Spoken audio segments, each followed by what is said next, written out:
يا ربنا رب المنى ألف الشقاء واستدراجا والمنطر والقرى واخذ الهاجا نسي سيئا ساهي وباتني من كل عيب بارس وكامل نباتني في أنني منذ الهور قد كنت في سبات وفي الغرور يا بكل المصطفى مقيسي جليت في القرآن والحديث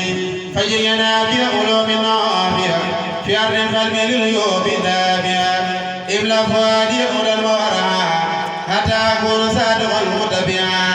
نسيني اليوم عن الخروج والشك والقبول والشكر نسيني اليوم عن اتباعي في السر والجهل بجاه الداعي خلي جميع ما بدي من أموري لما أعرف ومني عن فرري ربي بجاه المستوى باستواء من كلام اسمه به عبد السواء ربي بجاه المستوى باستواء من كلام اسمه به عبد الوفاء يقودني الرجاء إلى الدنيا يقود الرجاء إلى الدنيا فلا تكن مخيبا له تفضلا يقود الرجاء إلى الدنيا فلا تكن مخيبا له تفضلا بك نصمت اليوم واكتفيت بك فاعمل فوق ما رجوت أجبتها بقدرك الحسن ولا تؤاخذني بكونك مليم جئتك خمرا منصبا كسولا ساتوبني لك فابني سولا يا مجيب دعوة دهيلا دعاك ليجب كل منفسا بجاه من سميت مجابا لو صلاة تسمر الأنجابا دعوتك المسلم سيادا والاستقامة مع السعادة عن اسر بالأنبياء والرسائل وإل بالأنوار والفضائل وجئني اليوم إلى الكتاب وللحديث وللثواب تبدي إليك ربي توبة النصوح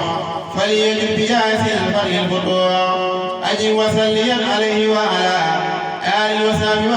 ومن تلا لهب دعاء العالمين أجمعين بجاهل صلاة كلين دعوتك الاسم من فم ومن حين ومن جمل الدر القليل اجل إجابك الذي لا يقدر ببال شخصه الرؤوس يسر عليه فداء والجبل هلال عليه فداء والجبل أبد حسنى والأمر وفوسا ورسد يسر لي الصعب في الدارين بالمرتبى والتقي النارين اجعلني اليوم جاي المنتقى عبدا قديما ساقه للمنتقى ذلك ليس في عزيز يا جليل عليك هب لي بحرمة الخليل آمن خير العالمين واشربي له صلاة بسلام طيب دعوتك اليوم بالتقى والبعد بالمكر وبالمكر